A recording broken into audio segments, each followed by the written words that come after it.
Ladies and gentlemen, live from the West Coast, it's time for Ring Talk Live Worldwide. Hey, yo. For over 30 years and still, your inside look into boxing and mixed martial arts. You know what? As long as she fights at 135 pounds, I don't care if she's injecting a horse demon into her eyeballs. Heard live around the world and brought to you by the World Boxing Organization. And now, live from the Ring Talk Studios in San Francisco, here's the host of the longest-running fight show in history, Pedro Fernandez.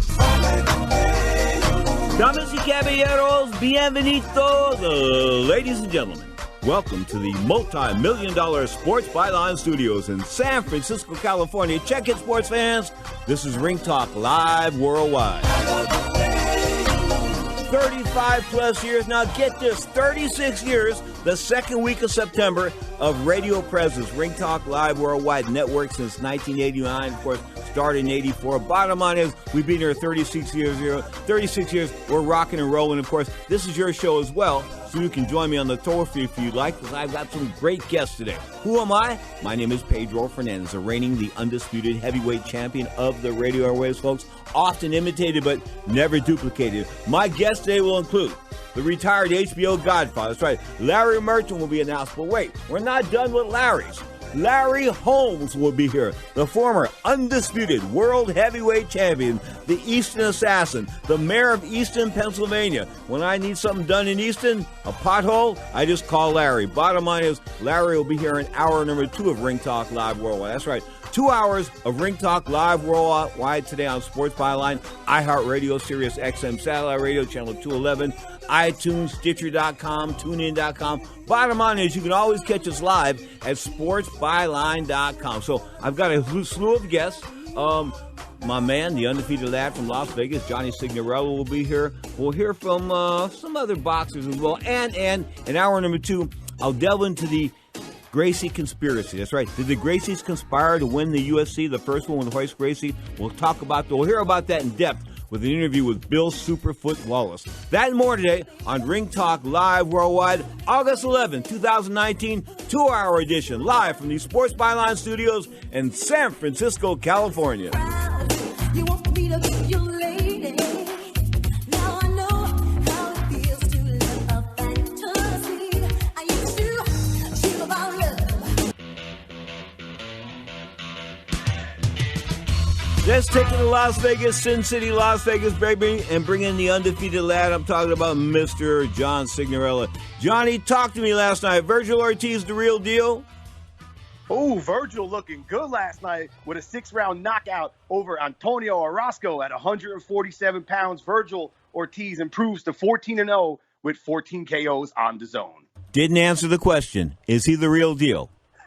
Yes, I believe so. Youthful, great athleticism. He's got to chill out, though, with the combination, especially early in the fight, because he got hit a little too much for me. I want to see a little bit more defense for Mr. Ortiz. He's young. He's hungry. Hopefully they'll work on that defense side. But offensively, very strong. He looked just like me. I don't want to brag or boast or anything like that, but that's what it sort of reminded me of, just going out there and saying, ding, let's do it. You know what I'm saying? I ain't got no time to play around here, man. Let's do this. And he went out there, and from the very first round with a nice body shot, man, Mr. Ortiz took control. Hey, ding, ding, school's in. I tell you what, he went after Orozco early, and Orozco looked like he collapsed a little bit on the ropes, holding him up there. Yeah. It should have been ruled a knockdown, but Orozco ends up going down 3 times from a barrage of punishment in round number 6. Amazing win for the young man. Orozco came in at, 28-1 with 17 whacks? Yeah, that's correct. Now he's 28-2. Yeah. What can you say? All right, what were the other highlights of the weekend? Now, Julio Cesar Chavez Jr. knocked out some schmo. I was told the guy was a schmo beforehand. I didn't want to say it on the radio, but I'm saying it now. The guy was a schmo, wasn't he? Yeah, he came in at Estado Marquez, I believe his name is, 25-11-1 with 19 KOs. Now, after last night, getting knocked out by Julio Cesar Chavez in Mexico, Jr., that is, of course, in Mexico. I tell you what, though, a guy that impressed me last night over in Philly on ESPN Plus is up-and-coming kid Edgar Berlanga. Ready for this, Pedro? 12-0, 12 KOs, all of his KOs in the first round. Wow. Hey, so Yeah. time out. There was a bit of an upset last night. Speaking of Philadelphia, unheralded Adon Gonzalez, now 5-2 with a couple of draws and 2 KOs. He beat the 2-time Olympic gold medalist Robesi Ramirez in his pro debut. That's a huge upset. You're talking about a 2-time gold medal Olympian in his pro debut at featherweight getting beat up by a guy that most people would consider a journeyman at best. Some people might refer to him as a tomato can, but that guy last night hit the jackpot. I'll say it again. You can never truly evaluate Cuban fighters when you bring them over here because of the difference in society, the fact they can have food, the fact that all these different things that weren't available to them before are available to them now. And it's like putting a kid in a candy store and telling him he can't eat candy. You know what I'm saying? So these guys, I think they sort of like lack discipline. Yeah, I could not have said that better myself. It's hard to gauge and read these guys. We know that usually they have a tremendous amateur background as the 2-time Olympian gold medalist. You know, it's proven to have shown. I mean, you win the Olympics twice. You have an amateur background that's very strong, but we never know what we're going to get. Did you know how pissed off the Cubans are about this? They got to be really I got upset. a phone call this morning from Fidel, and he's dead. No kidding. You're tuned to Ring Talk Live worldwide, baby, on Sports Byline, iHeartRadio, Sirius XM Satellite Radio, of course, Channel 211, the Dan Patrick Channel. My name is Pedro Fernandez. The guy on the phone, of course, from Skype, on Skype from Las Vegas, is the right hand here, of course, talking about Mr. John Signorella. And, John, what were the other weekend highlights for you? Mr. Sosa fought on ESPN Plus. Was that a good card?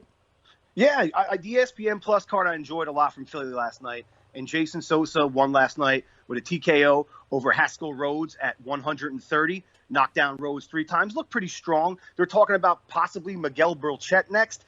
Miguel Burchett is nasty. I don't know if Sosa's ready for that assignment yet, but I wouldn't mind seeing it if it should happen. Jaime Munguia's coming back. Of course, came off that fight, which he lost. I mean, he lost. Everybody knew he lost it. Everybody in the world. Didn't he lose that, Johnny? Yeah, he didn't look so hot that night. He didn't look so even took his poster down. Yeah, exactly. We took his poster. We took his poster down. 33-0, 26 KOs. Takes on Patrick Alati, 43 with 30 KOs. Is Alati a lot?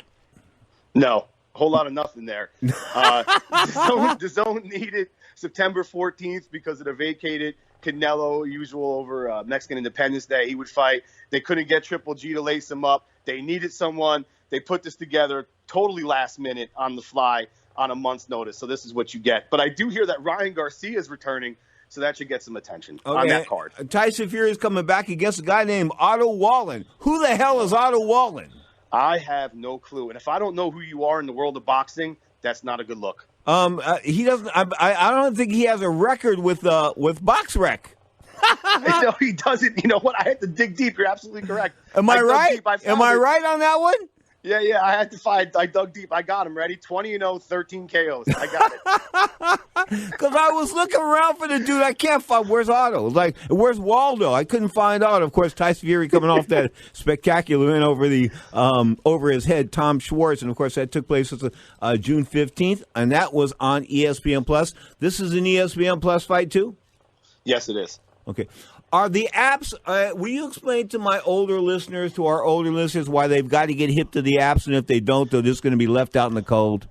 They usually run a card every weekend, and if one's not, chances are another one is. So 52 weeks out of the year, you're pretty much guaranteed a boxing event. Or if you're into combat sports in general, DAZN has, of course, Bellator, and ESPN Plus have UFC. Okay. Speaking of the UFC, we'll get to that in a little bit. Is the UFC, how can I put this?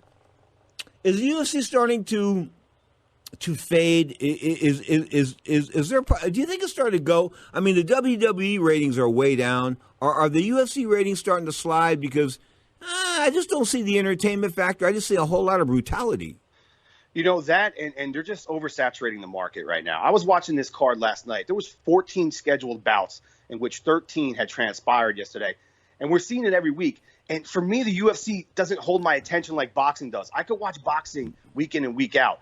I love combat sports in general. The UFC, I need names. I need more name recognition, more brand recognition. And to answer your question, when they have name recognition, I think the ratings do very well when you have like guys like Anthony Pettis and Max Holloway out there. But like a card like last night, not so much. But however, I tell you what, man, Mike Perry's nose last night, yikes. See, yikes. There shouldn't be a whole lot of yikes in sports, man, even in combat sports. Bottom line is, Mr. Yikes will return a little bit later. I'm talking about Johnny Signorella. You are tuned to Ring Talk Live Worldwide, your inside look in the world of boxing and MMA. Next up, the retired HBO Godfather in the house. That's right, Elvis himself, Mr. Larry Merchant. Open phone lines around the planet, 1-800-878-7529. That's 1-800-878-7529. Or shoot us a studio text. Text me in the studio. The text line, 415-275-1613. The text line, once again, the Ring Talk text line. Text us in the studio, 415-275-1613. You're tuned to Ring Talk Live Worldwide, baby. But you know that. How did I get up from the knockdowns?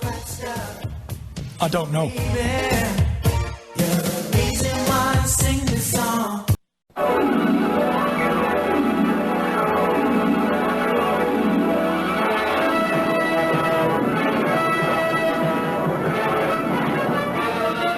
Faster than a speeding bullet. More powerful than a locomotive.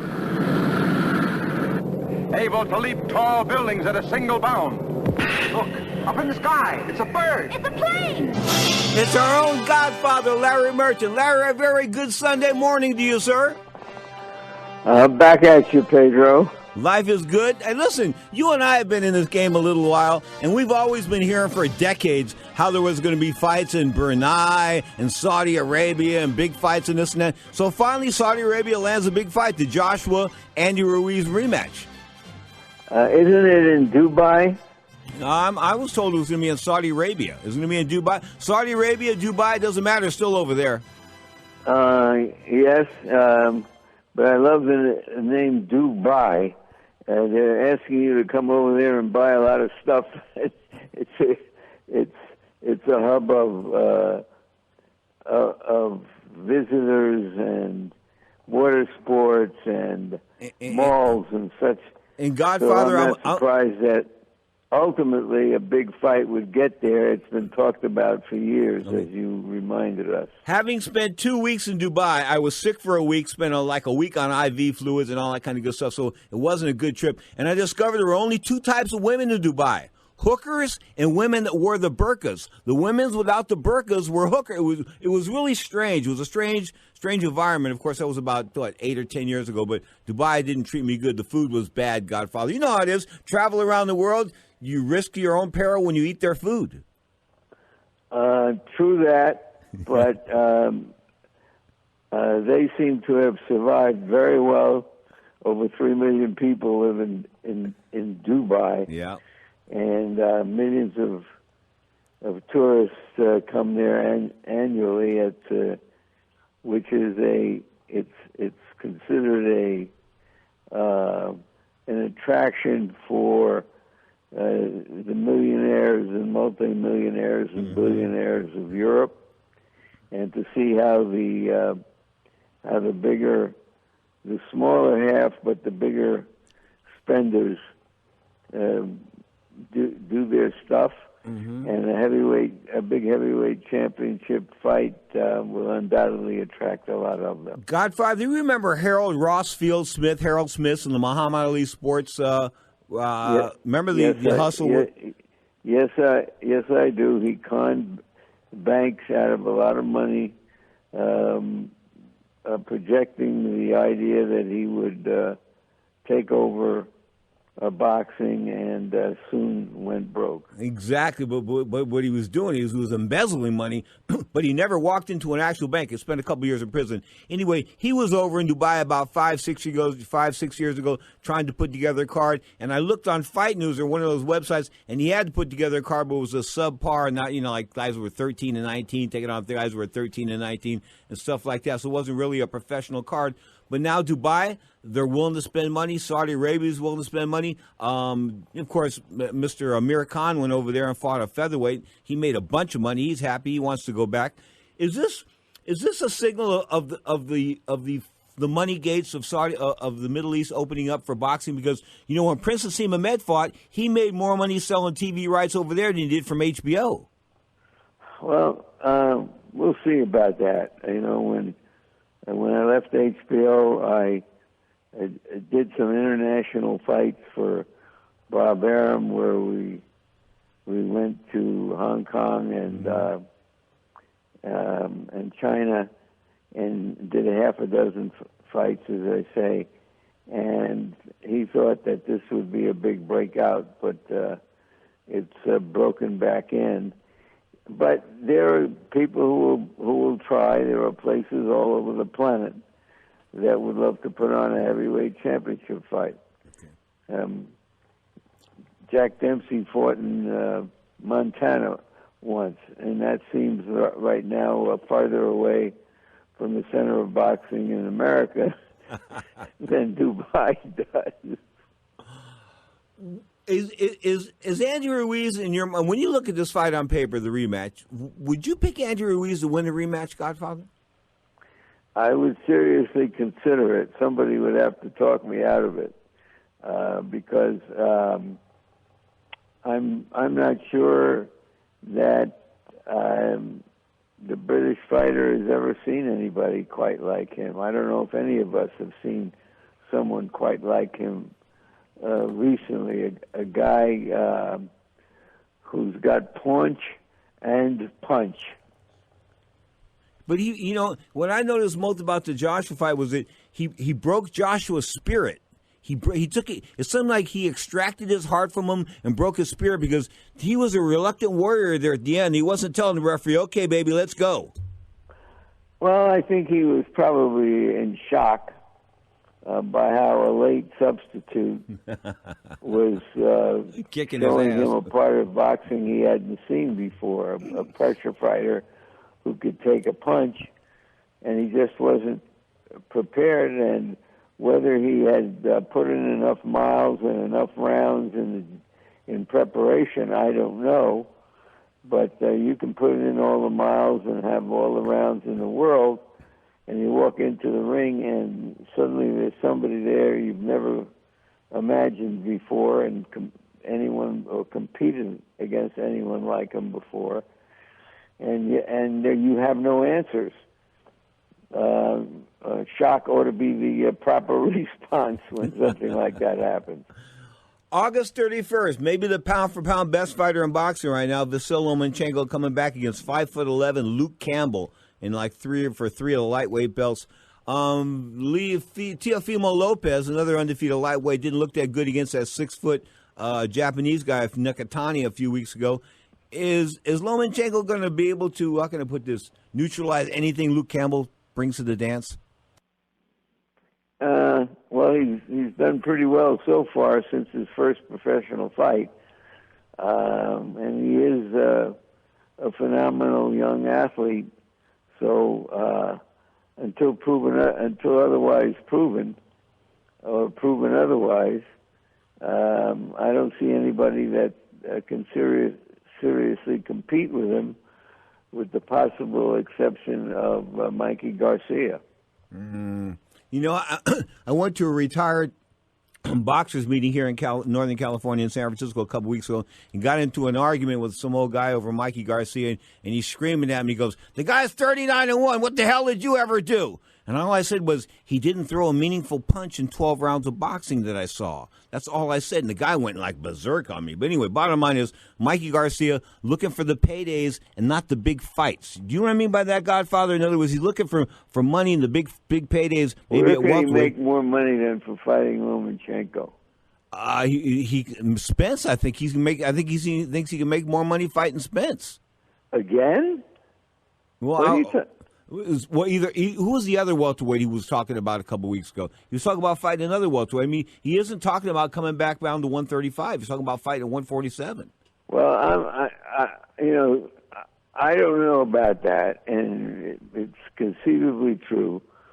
But all I'm saying is that we know him best as a lightweight and a junior lightweight, and as a damn good one. And as I said, I can't think of anybody else who can seriously compete against Lomachenko. Good point. August 21st, ESPN Plus. You got to have the app, baby. Sergey Kovalev, the twice-beaten world light heavyweight champion, taking on Anthony Yarde. Yarde is once beaten, but he is, I think he's from the UK, and he's trained and managed by Andre Ward and the team up here in Oakland, California. And of course, Andre Ward was the guy that broke Kovalev down. Is there some correlation there? Perhaps. I don't know much about the fighter. In fact, I know less than that even about him. But it seems like a logical step for the young man to train for a big fight. But I don't know if he's in that class or not. Did you happen to get a chance to look at Virgil Ortiz last night? Nope. Okay, he was on the zone. Check him out. He went 6 rounds. He beat a guy in Antonio Orozco. He just beat him up pretty bad, but it was Orozco came in like 26-1, 27-1 with 17 whacks, and Ortiz came in 13-0, 13 whacks, and ended in 6 rounds. But he's another force at 147. This 147-pound weight class, it might be Crawford. That's who he was talking about. That's who Mikey Garcia wanted to fight. He wanted to fight Crawford. Well, okay. You and I and all the insiders in boxing know Crawford, but I don't think he's known beyond that and beyond Omaha, Nebraska, where he's from. I don't know what kind of an attraction he is and how much money that a fight like that would generate, but it would be a significant prize fight, and I would love to see it. Okay, Tyson Fury's taking on a guy named Otto Wallen, and we can't find who Otto Wallen is. He's like, now we found him finally, 20-0. But I'm telling you, Godfather, we had to research and look under rocks to find out who this guy was that Tyson Fury's going to fight. I think it's September 14th. Well, maybe if he's the alter ego of Ruiz. No.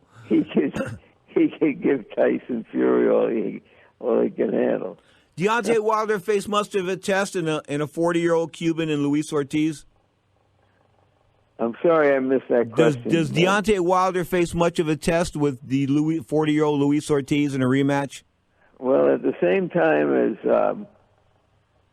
as I have to think that he beat him once and he'll beat him again, it seems like there is a danger element.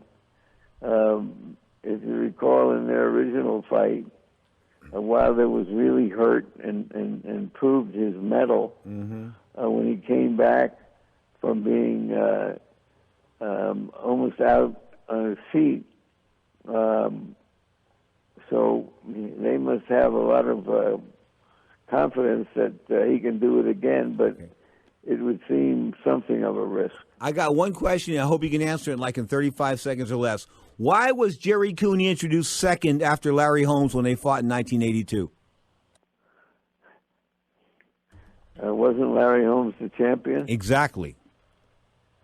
And so? And Jerry Cooney was announced second. And there was introduced Holmes first and Cooney second. Oh, I see. Well, if you recall, there was a lot of underlying racial situations in that promotion in which Jerry could be treated as the champion. But Holmes allowed all that stuff to go on, and when he got in the ring, he beat Jerry Cooney up. He sure did. Godfather, you say hello to the Godmama for me. I still want to have dinner with her real soon. And you take care and have a great weekend, okay? Same to you. Larry Merchant, fool, baby, the Hall of Famer himself, Mr. HBO. When we talk HBO boxing, it was Larry Merchant. You are tuned to Ring Talk Live Worldwide. Your inside look in the world of combat sports, both boxing and MMA. The Sunday edition, 2 hours. We start at 11 a.m. Pacific time. Clap your hands, sir. Stop being racist. Clap your hands. Baby, baby, baby, baby, baby, I got the feeling, baby. Dr. Fernandez, outside call on line 9. Dr. Fernandez, outside call on line 9. Now, more of Ring Talk with Pedro Fernandez. Because he's a bum? Darkest of night with the moon shining bright. There's a set going strong, a lot of things going on.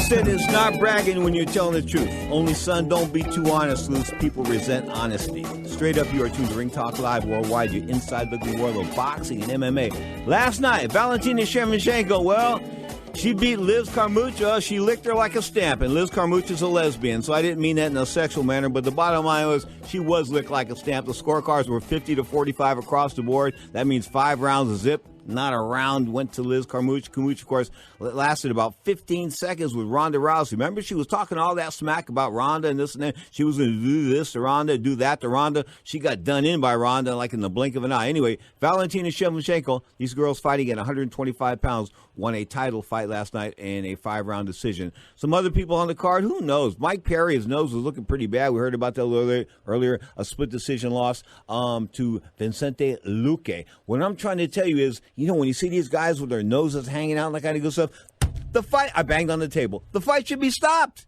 The fight should be stopped. When a guy's eyes hanging out and his face is all deformed and this kind of stuff, you stop fights. That's what you do. This is inhumane. I mean, I'm a combat sports freak, but I keep saying it week after week after week after week after week after week. The cornermen need to step up and tell Dana White, hey, guess what, Dana? You can bop me. Because I'm going to throw in the towel when my guy is hurt. Because you don't see these guys throwing in the towel at all. It's not a coincidence. They're told not to throw in that towel. You can't tell me that. I haven't seen a towel in the UFC in months. Months of fights. Months. Haven't seen one. Can't remember the last time I seen a towel go over the cage. Can't remember that. Why? Because it's not part of the mentality. The mentality of the UFC is death match, death match, death match. So you have these death matches, and here's why the UFC wins out on this, is that they put you in death matches, and you last about maybe a year and a half, 2 years, if you're lucky, okay? And in that year and a half, 2 years, they grind every cent out of you that they can by paying you 8 to 10% of the pie. That's right. The pie is worth 100%. There's $100 in the pie. The fighters only get between $8 and $12 out of that $100. Something's wrong with the UFC. Anyway, last night's card, not a big card. It was on ESPN Plus. So if you missed it, I'm going to say you didn't miss much. The UFC Heavyweight Championship on the line, of course, UFC 241, August 17th from the Honda Center, Anaheim, California. Daniel Cormier, former light heavyweight champion, 205-pounder, moving up, of course, won the heavyweight championship by upsetting Stipe Miocic, the former Cleveland Golden Glove champion and Ohio State Golden Glove champion. But Stipe was supposed to be the boxer there, and he got knocked the muck out. He just did. Cormier looking fat, like 25 pounds over the, like 225, somewhere around. He looked a little fat, man, a little soft. He knocked, and sort of like, I guess, like the Andy Ruiz method. Except to a lesser extent of training. And because he did knock Stipe Miocic out. Stipe didn't have an answer for that. Ba-boom. Ice out, baby. You're done. Anthony Pettis in the co-feature taking on Nathaniel Diaz. Who's Nathaniel Diaz? A.K.A.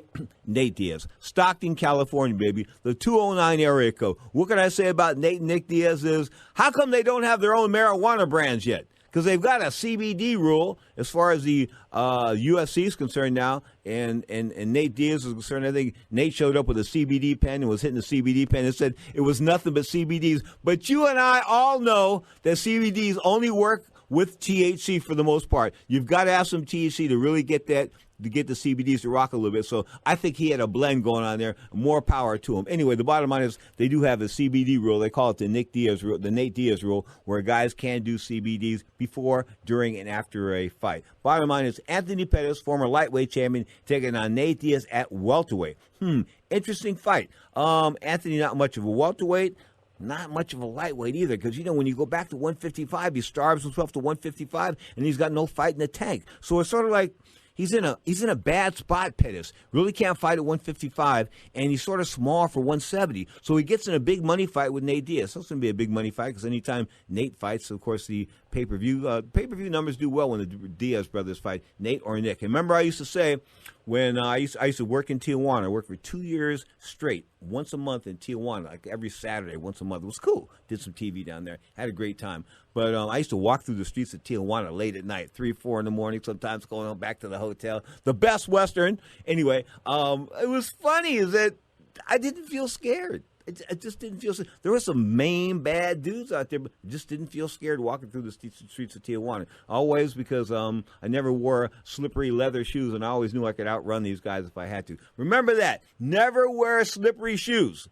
when you go out.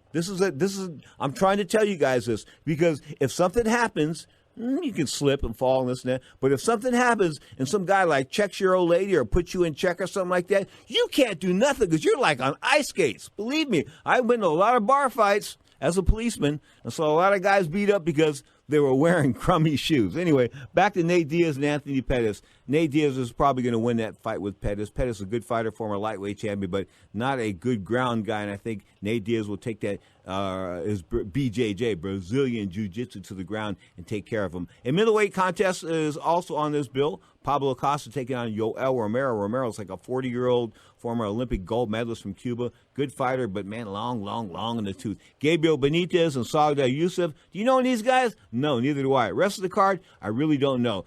Kwang Ho Kang taking on Brandon Davis in a bantamweight bout. Want to bring in that Korean guys. But the bottom line is the UFC has no names. You heard Johnny Sig say it a little bit earlier, no names, man. It's got to be a name thing. It's got to be a name thing. And how they sold this for $4.2 billion, I just don't know. I mean, I keep scratching my head and saying to myself, okay, $4,200 million I'm paying for the UFC, and yet the UFC really doesn't have a whole lot of athletes.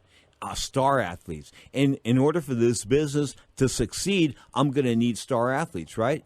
No, I'm not. Don't you understand that ESPN Plus contract that Dana White signed and the UFC signed, that basically sealed their fate. They can do whatever they want. They can tell Conor McGregor to go jump in the lake. They told Chris Cyborg Santos they cut her loose after they burned her. Talk about burning the poor broad. I mean, come on, man. First of all, they said she looked. Dana said, I saw Dana on TV say that she looked like Wanderlei Silva, who is this Brazilian fighter at light heavyweight. The axe murderer is what they called him, that she looked like Wanderlei Silva in drag. And then Joe Rogan said on his podcast on YouTube and all that kinds of other stuff that Chris Cyborg Santos had a penis. Now, I used to joke about her being chromosomally challenged and that kind of good stuff, but I never implied that she had a male appendage. And I never implied that. Anyway, they took this to another level. Her daughter was confronted at school. Hey, man, did your mom have a penis? I watched it on TV. This guy said your mom has a penis. I mean, imagine that kind of stuff. So she gets into a beef with Dana White because Dana White says, you know what? She didn't want to have the rematch with Amanda Nunes, so they put her in this fight with some Spencer girl a couple of weeks ago anyway, and she beat her, okay? But that was the last fight on her UFC contract, and I think Dana White did this on purpose. She told her he didn't let the rematch happen like both girls wanted to. Both Amanda Nunes and Cyborg Santos wanted to do the rematch after that quick one-round knockout of Cyborg Santos by Amanda Nunes a couple of months ago. So they were going to do it again. I mean, but Dana said that, that Chris Cyborg Santos didn't want the rematch. She was like scared of it, didn't want it. So Chris said, you're full of spit. And I'm talking about spit with an H, right? So Chris Cyborg went after Dana White, made Dana White look like a fool, played Dana White up like a punk. Okay, as he is, because Dana White is a stone-cold punk. I mean, you guys say what you want. You guys say, oh, he's Dana. No, he's some stone-cold punk from East Boston, that's all. He's a guy that got a couple lucky breaks. He may be a billionaire now, but he's still that punk from East Boston in my mind, okay? I'll never forget when he came out here from East Boston, was trying to do his thing in Las Vegas in amateur boxing. Hey, speaking of licking a stamp, he couldn't lick a stamp if you wet his tongue. He thought he was an amateur boxer. He couldn't teach boxing either as well. Who came out of his boxing gym? Anybody? No. And then, of course, Whitey Bulger ran him out. Whitey Bulger was the mafia in Boston, and he ran Dana White out of town when he told Dana White he wanted $2,500 in payoff money or protection money each month for his gym. Dana said, I didn't have $25 alone, $2,500. So Dana, instead of paying the money, he left town, which is bad news because he went to Las Vegas and he hooked up with the Fertittas and he created the UFC. Now, I'm not trying to say the UFC wouldn't have came along, but I'm trying to say I think the UFC would have been better off without Dana White. I just think that Dana White's ego is too much. I've known Dana White before the UFC. I remember him in Las Vegas trying to be like a little 4-round, 6-round guy with trainers and all that kind of, trying to train fighters and manage fighters. That kind of goes. He was a 4-round guy at max. You know what I'm saying? A nothing in the world of boxing. Then he came into the world of the UFC. Of course, combined his knowledge or his fortitude with that of the Fertitta brothers and all their money. Of course, they own the Station casinos there in Las Vegas, the Palace casinos as well. They put that money together. They lost $35 million to go, so I got to give the Fertitta brothers props for staying in this. They lost $35 million. They tried to sell it. They couldn't sell it. They held on to it, and now it's worth $4.2 billion. After it was sold for $4.2 billion. So I guess a lot of that has to go to Dana White for credit. But when I look at Dana White, I look at the entire big picture. Dana White's sort of like the Vince McMahon of the UFC. And if you're looking at the WWE ratings, they suck. And if you look at the WWE house shows, they're terrible. I mean, they have to put curtains around the arena. You hear boos. There's all these empty seats. I mean, it ain't what it was. And how does that happen? I mean, how does the WWE go to from the hottest ticket in town to nobody wants to go? Well, bad programming. I mean, Vince McMahon. It's all Vince McMahon. If somebody farts on WWE television, Vince McMahon has drawn that fart into the script. There's nothing that gets done on WWE without Vince McMahon's approval. His stamp has to go on it. Not Paul Levesque, not Triple H, not Stephanie McMahon, and not Shane. It has to have Vince's stamp on it. That's the same thing that goes on with the UFC. It has to have Dana White's stamp on it. Okay? I think Dana White's stamp is like, but then who am I? He's created a $4.2 billion entity, right? Yeah, but he's created on the backs of fighters who he's underpaid. And I think that if you underpay fighters, that makes you a pimp. Like, sorry, what can I say? You're pimping somebody off. I mean, you're pimping these guys off in death matches, and that's what they are. Death match after death match. Some of these guys get $5,000, $10,000. Go in there and get their head taken off. Holy cow, come on. How much money is it worth? How much money is permanent damage worth? Because you know that these guys are suffering permanent damage when they're getting beaten on.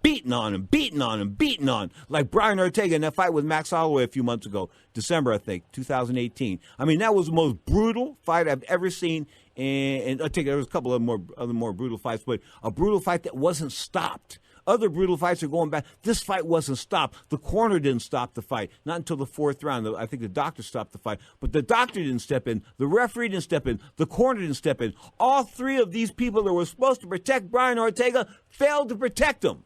So he'll never be the same. I don't think he'll be featherweight champion of the world. I don't think he'll be some iconic fighter that's able to go out and talk to the community and be handsome and be beautiful and this and that. I think that beating that Max Holloway put on him left permanent scars, and that's all there is to it, baby. And you don't come back. You don't come back from a beating like that. You just don't. So what am I trying to tell you? Dana White's a piece of spit. How do you spell spit? Spell it with an H. You're tuned to Ring Talk Live Worldwide. We'll bring Johnny Sig back. This is hour number 1 of Ring Talk Live Worldwide. Of course, 2 hours, a Sunday edition, live on Sports Byline.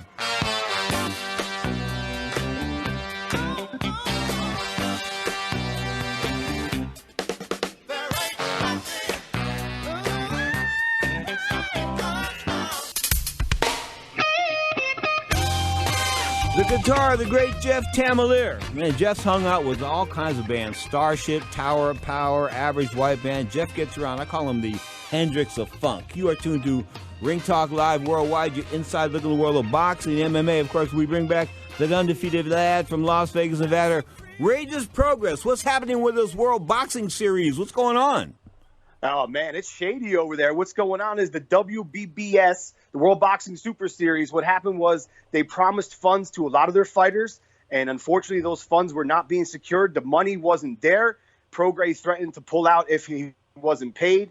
I believe there's a lot of back payments, a lot of late payments going on with the World Boxing Super Series. Man, you don't pay me back payments on a fight, my friend. When I'm fighting that day, I'm getting paid that day either before the fight or right then and there. The wheels are falling off on this thing. Now, right now, Donaire and Inoue is scheduled for November 7th. I thought this whole thing was going to collapse because of insufficient funds in general. There's also a cruiserweight finale to be announced. But the Prograis-Taylor fight is off, and that's a shame because that's a really good fight, but I can't blame him. I did a thorough investigation on this for Prograis, and, he wasn't getting paid for previous appearances, and he was worried about not getting paid. John, yeah. Who is not paying? Who are these people? Who is not paying? The financiers, the promoters of the World Boxing Super Series. You know what? I don't know. I know that Schaefer was originally involved, but he withdrew. You mean Richard Schaefer, the hetero from Golden Boy? Absolutely. Yeah, he was involved in season 1. He withdrew in season 2, and he had, issues of his own with Withdrew. them. Yeah, so there's. I don't think we see a season 3. In other words, I don't see. Yeah, he pulled out. Inside jokes there, folks. I'm sorry, but if you read between the lines, you got that one. You are tuned to Ring Talk, live worldwide, your inside look at the world of boxing and MMA. Hour number 2, Johnny Sig will be back with me, of course. Larry Holmes will open up hour number 2. If Larry picks up the phone, as we expect him to, he will pick up the phone and we will spend some time with Larry Holmes, of course, the world heavyweight champion, the Eastern Assassin. If you'd like to join me and Larry on the toll-free, you can. The toll-free is 1-800-878-7529. That's 1-800-878-7529. Or the guilt-free, no-commitment text line. Shoot Larry and me a text here in the studio. The text line, 415-275-1613. That's 415-275-1613. Ring Talk, hour number 2, still to come after the news.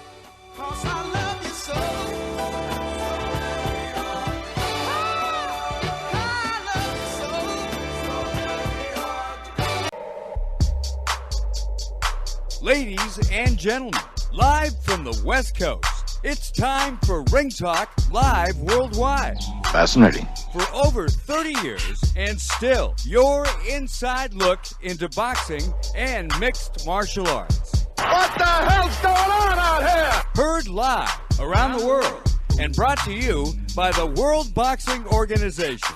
Yeah. And now, live from the Ring Talk studios in San Francisco, here's the host of the longest-running fight show in history. Down goes Frazier! Down goes Frazier! And Foreman is as poised as can be! Pedro Fernandez. Damas y caballeros, bienvenidos, ladies and gentlemen, live from the multi-million-dollar Sports Byline Studios in the City by the Bay, San Francisco, California. Check it, sports fans. This is Ring Talk Live Worldwide. 35 plus years. Now get this, 36 years in just 3 weeks. 3 weeks from now, we celebrate 36 years of being on the radio. Listen, some people only live 36 years, let alone spend 36 years on the radio talking what they love. Of course, combat sports and boxing. Started back in 1984, did some shows with Charles J. in Florida. Then we moved to San Francisco to do the show on KEST. It's still rocking and rolling, KEST, 1450 AM. Get this. I was all in between an all-Filipino show and a Christian show. So the Filipino show would air, and then I would come on and do 15 minutes of Ring Talk and take phone calls and this and that. And then they would have the Christian show come on. Well, my fans weren't too hip to the Christian show, and they used to call the Christian show and say, "Where's the boxing guy at?" Bottom line is, those were the old days. Good Lord, man. Can't believe it's been like 1989 when we had Buster Douglas, of course, the future heavyweight champion of the world. When I interviewed him, everybody said to me, "Hey, what are you wasting your time interviewing that guy for?" Yeah, well, guess what? He beat up Mike Tyson, biggest upset in the history of boxing, no doubt about that. That's why I did that. He was challenging for the most gifted prize in combat sports, the World Heavyweight Championship. Right now, the World Heavyweight Championship is held, in my mind, by two guys. The lineal title is held by Mr. Tyson Fury. The World Heavyweight Championship, on my hand, and the other hand, is held by Andy Ruiz. Superman Andy, taking on Anthony Josh for the rematch December the 7th. You are tuned to Ring Talk, live worldwide, your inside look in the world of boxing and MMA. Let's hope Larry Holmes picks up the phone. You're tuned to Ring Talk.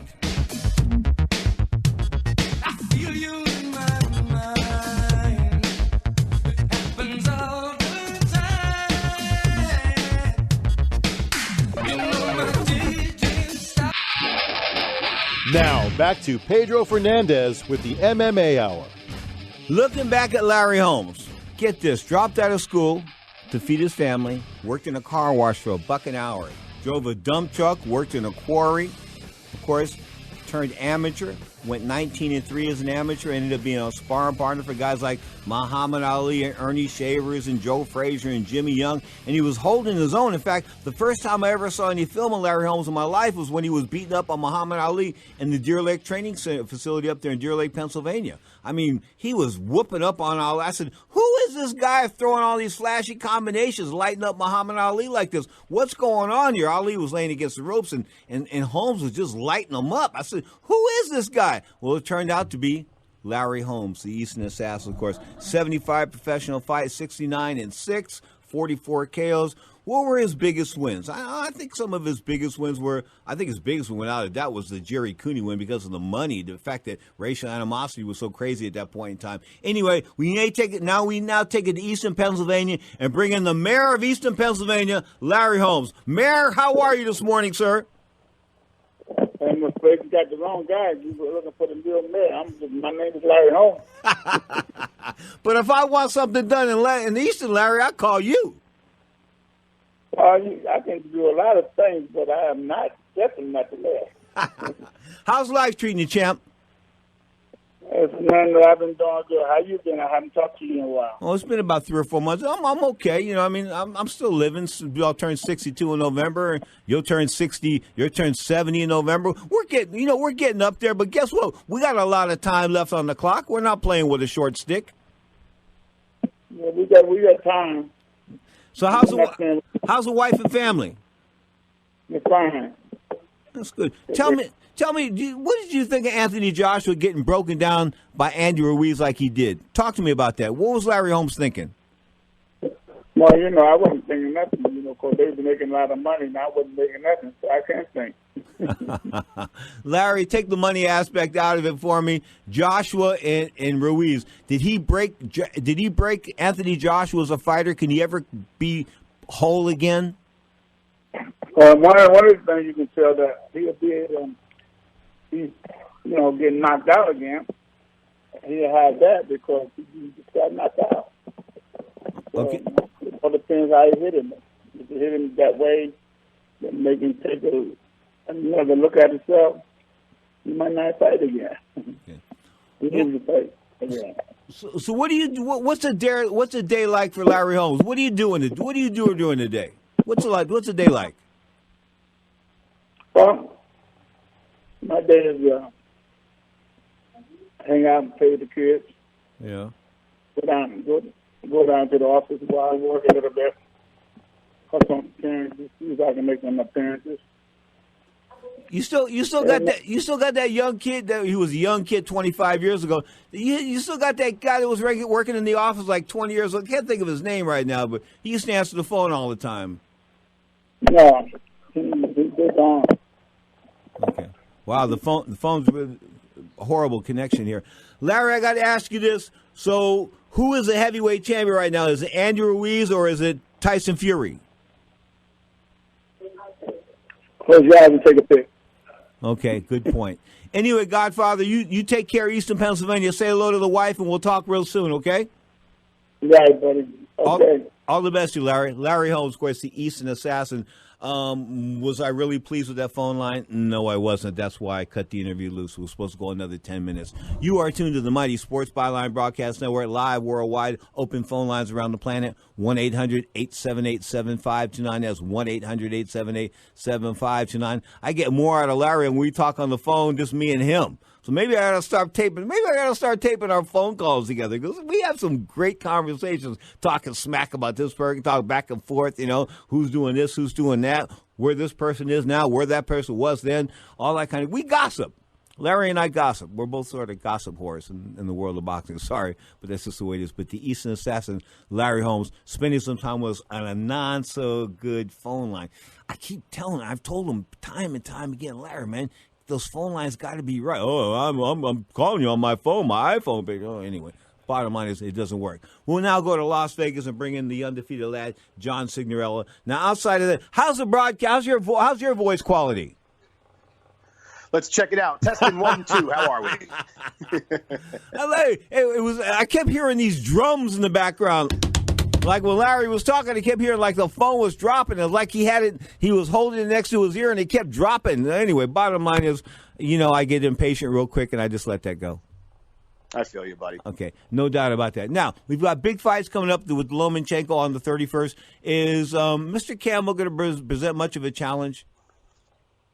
Well, Luke is 20-2, 16 KOs. He's tall.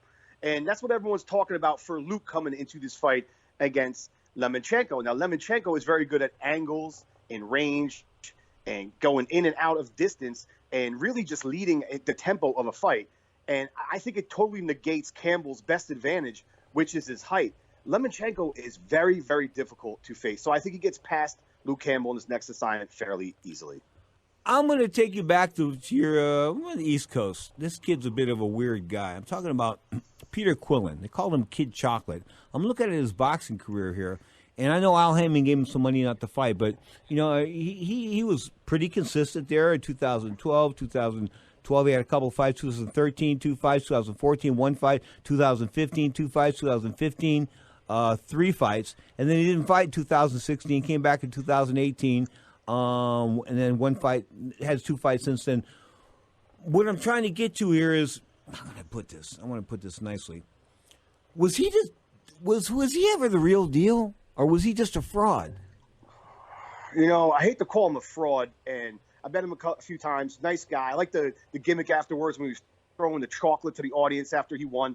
The thing was, I think the level of opposition he was facing made people believe at the time that he was better than he really was. He got exposed against Danny Jacobs, got knocked out really early in that fight. And from what I'm told from people that know him on a personal level is that he kind of lost motivation. He lost his drive and desire after that to box. Yeah, he's coming back, I think, now because that's his career, He was afraid of Andy Lee. No. I think it was a split decision draw between him and Andy Lee, and they mandated a rematch with Andy Lee, and he didn't want no part of it. So he gave up the belt. I tell you what, Andy, I know, Andy could fight though. He should have took the rematch there, but he must have saw something in those 12 rounds they shared together that he felt he couldn't beat Lee at that point in time. But I don't see a bright future for him. He's taking on Caleb Truax in a rematch. They had a weird set of circumstances that happened in the first fight. Not really looking forward to seeing him fight. I just wish him the best, though. He is a nice guy. I'm going to say this to you, okay? I wish I could have fought Andy Lee in the Golden Gloves. That's all I've got to say, because he was limited. He didn't have speed. All he had was a good corner and Emmanuel Stewart, and he was a well-conditioned guy. But as far as talent was concerned, I mean, what did he do that was outstanding, Johnny? What were his outstanding traits? Were there any?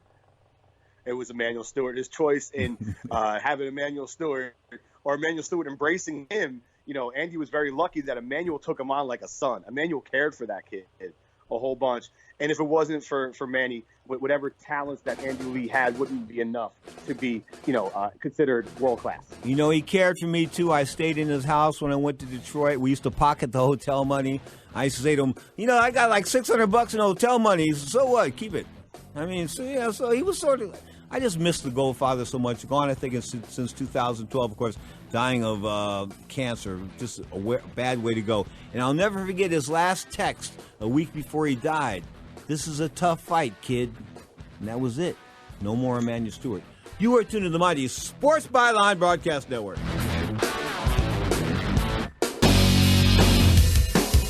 Now, more of the MMA Hour with Pedro Fernandez. Taking it back to Las Vegas, baby, the desert, bringing in the undefeated lad, of course, John Signorella. And, John, I got to ask you, man, this is Eddie Hearn. Is he a crook? Lately, his business practice is looking very dicey. Which situation right now are we referring to? The Andy Ruiz, Anthony Joshua situation? No, I mean, is there more than one front I can possibly imply that he's a crook on?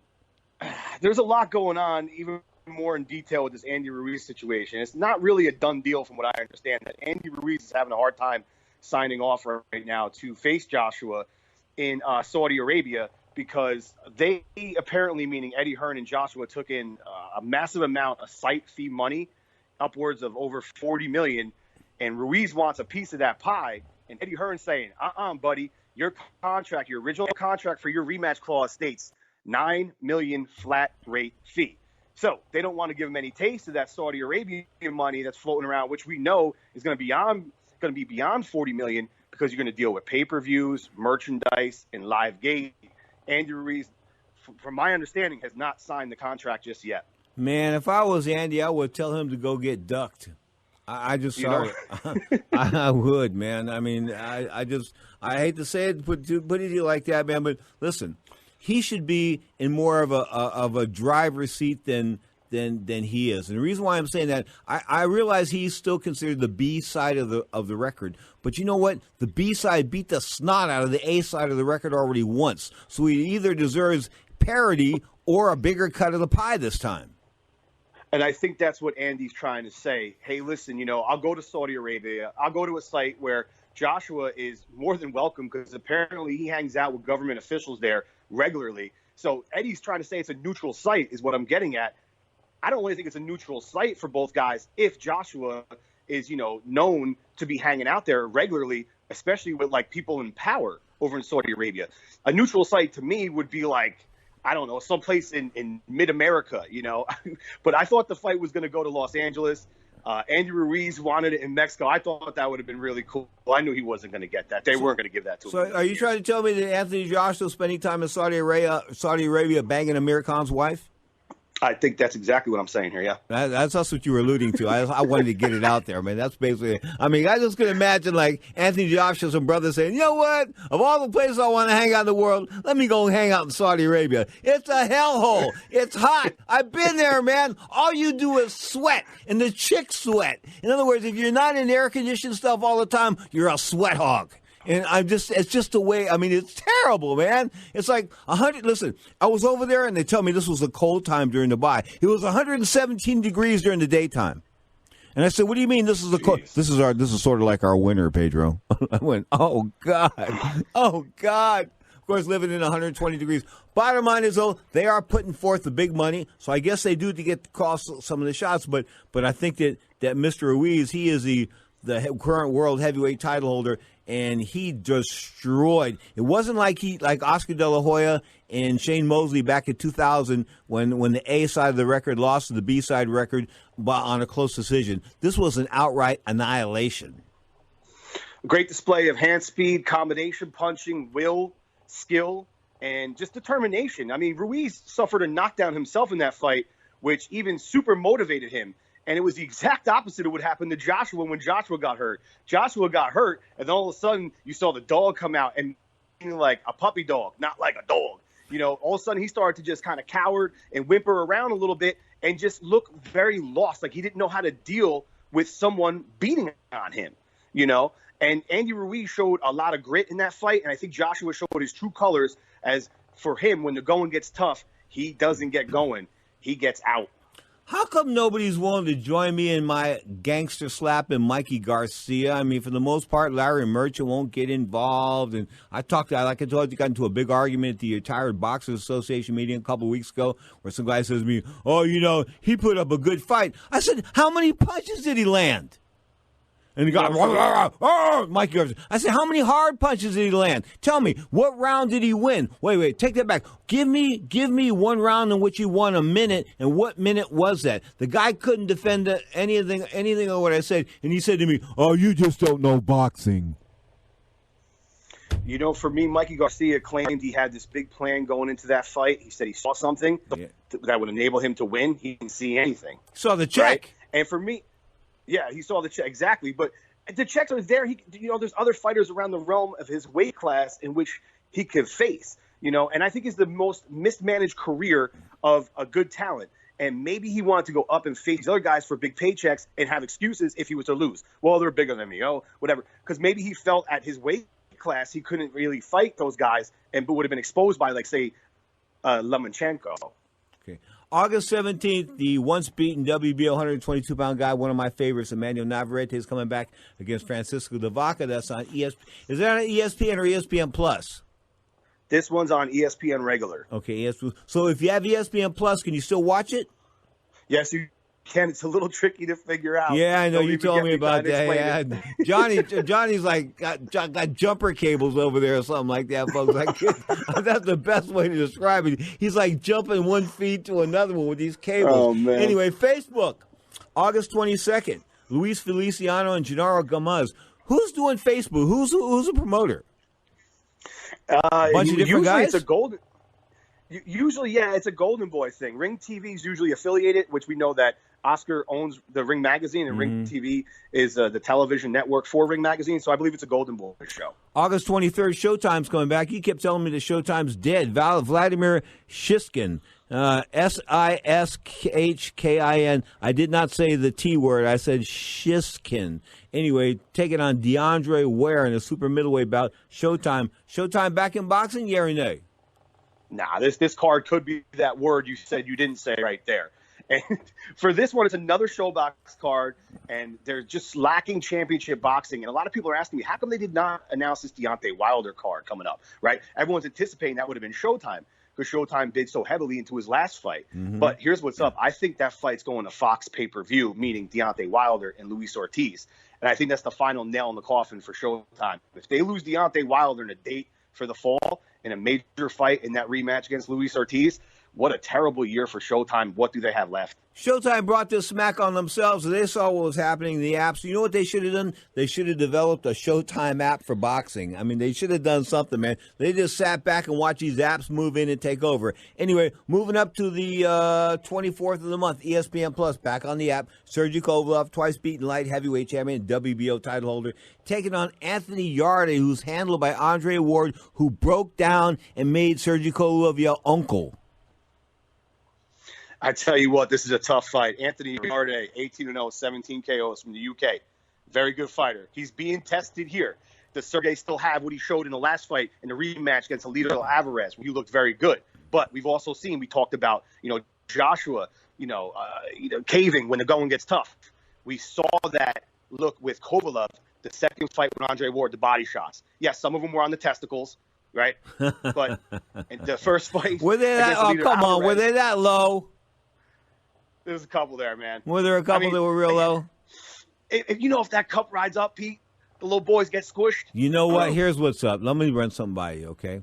The cup was designed to hit with a baseball bat. You can go back and look at these old videos from the 1930s with these guys winding up with baseball bats and hitting guys in the nuts with baseball bats, okay? So if the cup is fitted properly, you don't get hurt.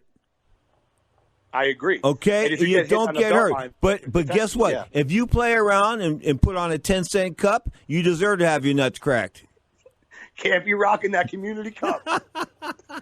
Hey, and I remember that in those Golden Glove tournaments and some of those amateur tournaments, my mother bought me my own equipment, the headgear and all that kind of good stuff. She goes, I don't want you using that. I understood. I was like a sanitary guy. I definitely understood that. But I remember guys were like sharing cups. Nah. That's what I'm saying. Nah. One time I was invited to spar, and I was just there training with someone, and I'm like, listen, I don't have anything. I don't have a mouthpiece with me. I don't have a cup. Guy's like, homie's like, you use my cup. I'm like, I'm not rocking no community cup. Come on. The 24th, one of the best fighters, pound for pound in all of boxing, Juan Francisco Estrada. Would you agree? Oh, absolutely. This guy is dangerous.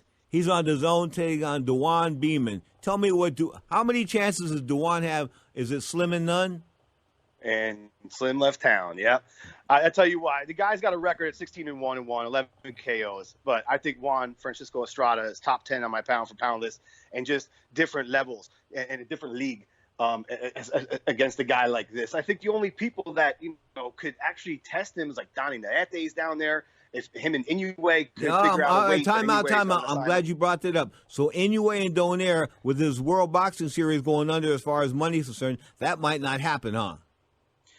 Right now it's signed. Let's see if it's sealed and delivered. According to them, they've announced it. And I looked up the outfit, the promotional outfit for who runs the World Boxing Super Series. And it's a company I've never heard of, Camosa Fabrications AG. What does that mean? What is that? But Schaefer was involved, and he bounced out from those guys over there. I don't think we see a season 3. Hopefully we get this fight, and hopefully Donaire saves face. One of my favorite macho men, Richard Schaefer. Without a doubt. I mean, when you want to talk masculinity and macho-ness, it's Richard Schaefer in my book. Well, maybe that's why he left Golden Boy. You didn't comment on that, Johnny. You let that one go. You are tuned to the Mighty Sports Byline Broadcast Network. We're having fun at Richard Schaefer's expense, because Richard Schaefer is the most softest guy you've ever come in contact with your life. And that's just the way I took the Richard Schaefer. When we talked back and forth, he had a very weak handshake, and I just didn't it didn't go over too well, me and Richard Schaefer. Just put it like. And listen, I'm not anti-gay. I'm from San Francisco. No, I didn't say he was gay. I just said that he acted a little feminine. That's all. Bottom line is, you are tuned to Ring Talk, my world on the Sports Byline Broadcast Network. Johnny Sigel, stick around. Of course, next up, we'll hear about the Gracie conspiracy of UFC 1, told by the one and only. I'll talk about Big Superfoot, Bill Superfoot Wallace. Bill Wallace was a bad dude. I had him on the show like in the 80s and a couple times in the 90s. Tried to dig up some tapes, can't find them. But the bottom line is, Bill Superfoot Wallace tells you about all the scams that went down for UFC 1 and how the UFC got on the map with Hoist Gracie. That and more as we continue on the mighty Sports Byline Broadcast Network.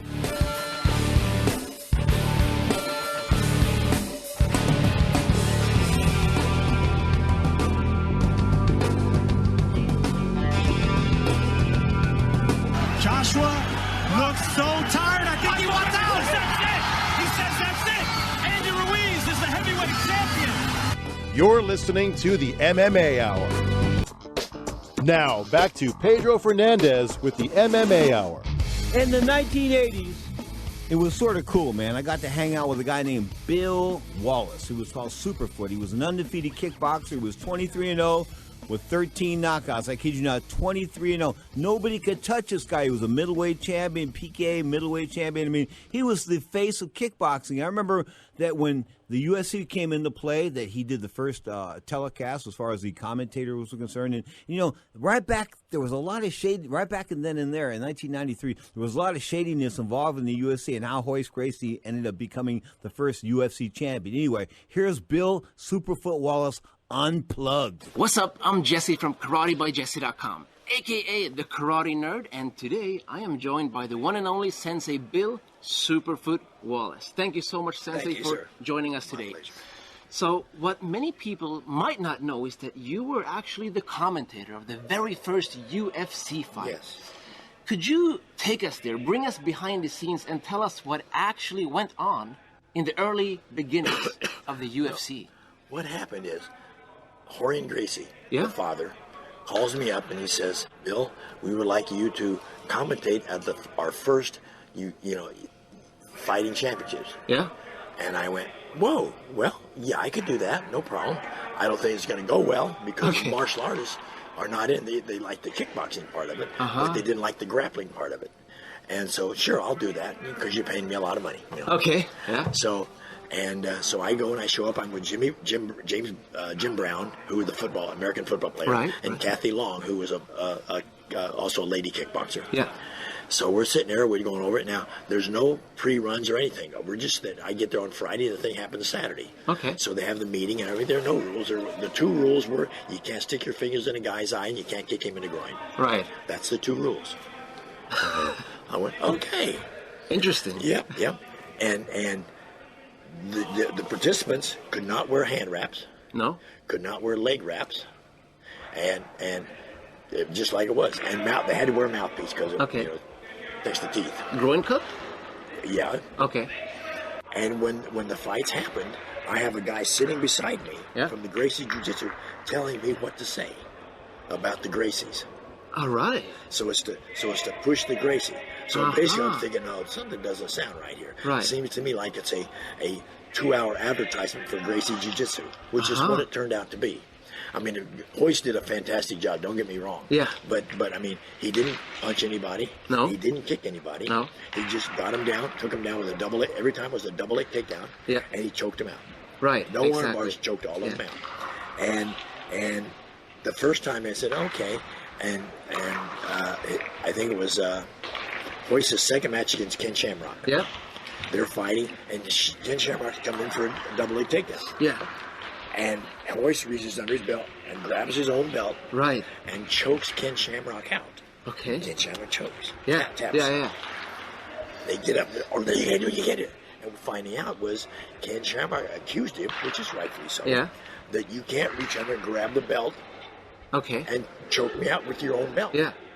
Well, yes, you can, because as we know in martial arts training, our uniform is also a weapon. Right.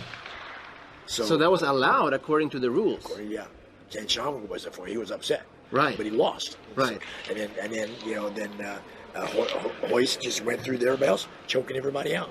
Right. And behind him, choking out. And, but just choked him out. Exactly. So, are you saying they kind of organized this thing? I don't want to say it's a conspiracy theory, but no, it was. It was it like a marketing stunt, but almost. For You the could say Brazilian that. You could Jiu-Jitsu say- yeah. system? Oh, sure. It Yeah. had to be. Because they picked the fighters. Oh, really? They picked, Florian Gracie picked the fighters. So they probably picked fighters that would look good against Brazilian. That's great. Of course it would, Yeah. yeah. Because you got to stand up, the hands are here. Right. How easy is it now for you to drop down and do a double leg Double, takedown? yeah. Because they've never seen it before. Right. They had never seen a takedown before. No. They're stand-up fighters. Exactly. Yeah. So they have no idea how to even react to it. The Right. boxer didn't even throw a punch. No, exactly. The boxer yeah. never threw a punch. They're just shooting for the double leg. Shot Yeah. it, took it down, and that was Right. it. And what I don't understand, too, is they had a big sumo wrestler. Oh, yeah, right. What's the job of a sumo wrestler? To push you out of a circle about this size. Right. I push you out, I win. Yeah. He doesn't know how to strike. No. He doesn't know how to kick. No. He doesn't know how to choke or arm. He just Right. pushes you out of a ring. Yeah. It's a closed ring. You can't get out of there. Right. So what are you going to do? Push him against the wall until he suffocates or something? And I'm sure that's what he wanted to get him down and lay on top Yeah, of him. Maybe yeah. something. So what happens is this kid from the Netherlands just nails him. He comes in for the guy drops down to his knees. Yeah. And the guy from the Netherlands, I can't remember his name, just nails him right in the face with a roundhouse kick. All right. And the tooth goes flying over my head. Oh. I went, what the shit? Then he steps down, and the kid's still sitting there. Yeah. Punch him right in the mouth. Oh. Now, the kid from the Netherlands broke his foot. Really? And then broke his hand on the kid's face. Oh. Brutal. But they stopped the match. Yeah. Now, I don't know why. Yeah. Because he wasn't hurt. Bleeding a little bit, but he wasn't hurt. Oh, I mean, really? the guy was 350 or Right. 400 some pounds. How you gonna? It's like a log. Yeah. So he wasn't hurt. And he said, "Why are you stopping the fight? Why are you?" Oh no, it's right. Only because he knocked the tooth out. Huh. But it was okay. Yeah. So there's another conspiracy. Right. Because now you're saying, now just a minute. Right. If this guy can hit this guy with his best shot, two best shots, and nothing happened, what happened? How's Hoist going to take him down? Oh. Hoist going to get dropped down for the double leg. Yeah. Maybe just flattens out on his back. Ooh.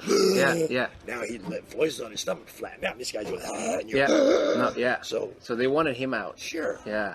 And then one of the guys who was a really good boxer, really Yeah. good puncher, asked him not to use the smoke because he had asthma.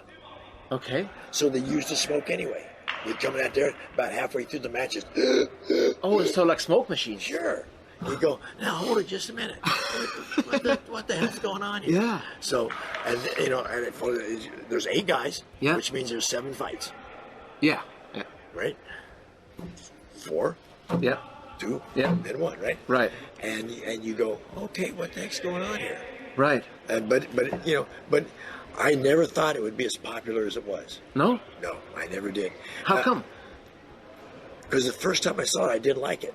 No? The first time I saw it, I said, well, that's bull. Because, number one, Hoist never threw a kick. He threw one kick to Yeah. keep the guy away from him. Right. And never threw a punch. Yeah. Just stands there like this Yeah. and drops down. Yeah. And plus, he was the only one Yeah. that was allowed to wear a uniform. The other guys couldn't even wrap their hands. No. But he was allowed to wear the uniform. So when You they go, couldn't wrap their hands, they can barely punch full contact. Exactly. Yep. Yeah. And you got guys that because I want to wrap my knees. No, you can't wrap your knees. No.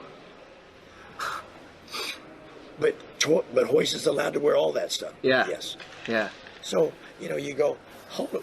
What? I don't understand this. Yeah. And I think the reason I wasn't invited back, one of the reasons, Yeah. there are several. Oh, so you were not invited back? No. Okay. I asked too many questions. I said, why don't you have a regular wrestler there? Right. A wrestler that knows how to defend against. Oh, there the was double leg. no wrestler? Nope. There was 6 strikers. Yeah. Strikers. Right. Hoist. Yeah. And the sumo wrestler. Yeah. So it sounds to me like it was basically set up for a Brazilian Jiu-Jitsu practitioner to win. Yeah. Yeah. Yeah. I mean, they all had don't get me wrong, they all had their chance to win. Sure. Yeah. But Hoist knows how to defend that. Right. But this is 1993. And they didn't know how to They defend know how to that. defend against the takedown. Even though you say, well, I've practiced. No, you haven't. Right. Not against a guy that knows how to do the takedown. Yeah. Exactly. So, and Hoist was the first thing he won. The second one he won. The third one, where they changed the rules a little bit because it was taking too long. Ah, I see. Yeah, for the pay-per-view? Yeah, and on the third one, he had the grand championship match between Ken Shamrock and Hoist. Yeah. A rematch, you might say. Well, he came out, shot him with a punch right here, split him wide open. But it didn't do anything. All it did was cut him. Right, yeah. And so they finally called it a draw because it was. Right. And so, but, you know. But that's how Brazilian Jiu-Jitsu became so famous. Oh, yeah. Because it looked so effective. Well, they keep saying most fights end up on the ground. Yeah, I hear that all the time. Well, all fights start standing up. That's true. All fights start standing. So, you know, if I stand up and I'm from me to her. Yeah. She's got to come close to me before she can do anything, before she can punch me, before she can kick me, before she can do a takedown, right? Exactly. That gives me the chance to counter. Yeah. Well, they're not used to that because if I'm standing right here and I do that, you got to put your hand, then I drop in for the double leg. Yeah. That's what they do. Yeah. And the stand-up fighters, naive that they are, they say, well, when he stops in, I'll just punch him in the mouth. Right. No, you won't, because I'll do this first. Yeah. You put your hands up, then I'll drop down. Yeah, exactly.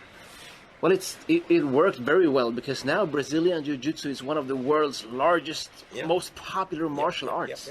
But what did they have to do? They had to learn to strike. Oh, yeah. Because remember, we learned how to defend against it. Exactly. So they had to learn how to strike to get in there. Especially against a wrestler who knows the double leg takedowns and knows the defense. I mean, in wrestling, the double leg is the first takedown you're taught. Yeah. It's also the first takedown you learn to defend. So imagine if a wrestler had been invited to the first UFC. Imagine that. And if that wrestler knew a little bit of striking so he could do ground and pound, for example. Imagine that. Maybe the whole martial arts world would look different. Imagine that. Wow. They're in the process now of even trying to get rid of wrestling in the Olympics. Oh, is that so? Yeah. And it was the very first one. Yep. It was in the Olympics, the very first Olympics back in so many AD. Right. So think about this. Yeah. If they want to get rid of the wrestling. Yeah. Now, how many people will not be using wrestling techniques, but the Gracies still will? Exactly. So you could say they have something of an unfair advantage. Well, no, they know what they're doing. Yeah. They know how to work the chokes. They know how to work the arm bars. Yeah. They know how to work. Most of them now have learned the striking aspect of it. Yeah, exactly. The speed aspect. And they managed to combine that. And they don't mind you taking them down. Because now, even though, you're on top, I'm in the on-guard position to where I've got my legs wrapped around you. Right. And pretty soon you get frustrated. Right. You reach, I get the arm. Right. You reach, I get the neck. Yeah. So what happens is UFC now. Exactly. So what do you think, looking at the first UFC to all the way, looking at the evolution of it, comparing that to today? Oh, it's 100% different. It is? Sure. Right. It's because the rules have changed. Yeah. Now there are rules.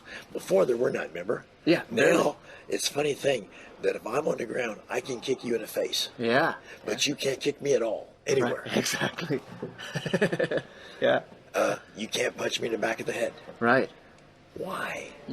One might argue that those rules favor a Brazilian Jiu-Jitsu practitioner. Shame on you, Jesse. You shouldn't talk like that. But again, it's the, and I hate to use the term sport of it. Yeah. I mean, it's like two gladiators out there fighting. Right. Except this time, hopefully, the loser doesn't die. Exactly. Yeah. And I don't like to watch it because I hate that term ground and pound. Okay. Think about this, ground and pound. What's that say to you? You get it down the ground, you beat on it, you beat it, until he says, I quit. Yeah. Well, that doesn't even happen out in the street. Right. There's going to be somebody going to pull you off. Yeah. I don't know, just me. I like to kick people. Bill Superfoot Wallace just telling it like it is when I've cornered him. I cornered him a couple times at airports. I'm one of those guys that when you're at the airport, I just walk up to you, turn the tape recorder on and start talking. Okay, don't even tell you who I am. Hey, blah, blah, blah. Anyway, the bottom line is Bill Superfoot Wallace just tells it like it is. He's 73 years old now, still in shape, still got great kicks, still got the moves. What can I say? One of a kind, Bill Superfoot Wallace, the icon of kickboxing. You're tuned to the mighty Sports Byline Broadcast Network.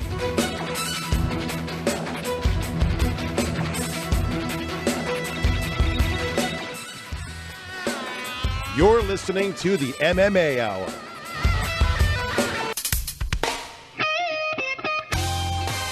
So check this out. Last night I go to the Parmesan Winery in Saratoga, California, this outdoor arena. Of course, they've got Los Lonely Boys and Los Lobos. And Sapo opened. Sapo was like the original model. Anyway, Suavecito, that kind of a local band. Anyway, it was Tex-Mex for like 3 hours. Johnny, if I ever hear an accordion again in my life, I will shoot myself. I will shoot myself. Listen, when I went to Tijuana, Mexico, and I worked for Tijuana for 2 years, every one Saturday a month, and it was just those accordions, man. I don't want to take out a mass contract on all accordion players, but it just grates against me. Anyway, bottom line is, what's happening on TV this next upcoming week in World of Combat Sports? We talked about Emmanuel Navarrete. Yep. On Francisco de Vaca next week. What I like, the whole month of August is stacked. We got Kovalev, Anthony Yarde the 24th, Juan Francisco Anstrada on the 24th as well. And then also in London, obviously, Lomachenko versus Luke Campbell. The eyes will be the world of the boxing combat sports world will be on that. And Hughie Fury versus Alexander Povetkin on the undercard. What'd you think of Bill Wallace here talking about how all the ways that Gracie's cheated to win that first UFC? That was some stuff, man. Oh, man, I love it. What a great personality. I like how he said, they got rid of me because I asked too many questions. I personally know a little something about that myself, being inquisitive. But I go back to the UFC when they wore, like, high-top sneakers and sweatpants in the octagon. I go back all the way to one, and that totally changes what he said, my whole perspective on what I thought I saw back at one.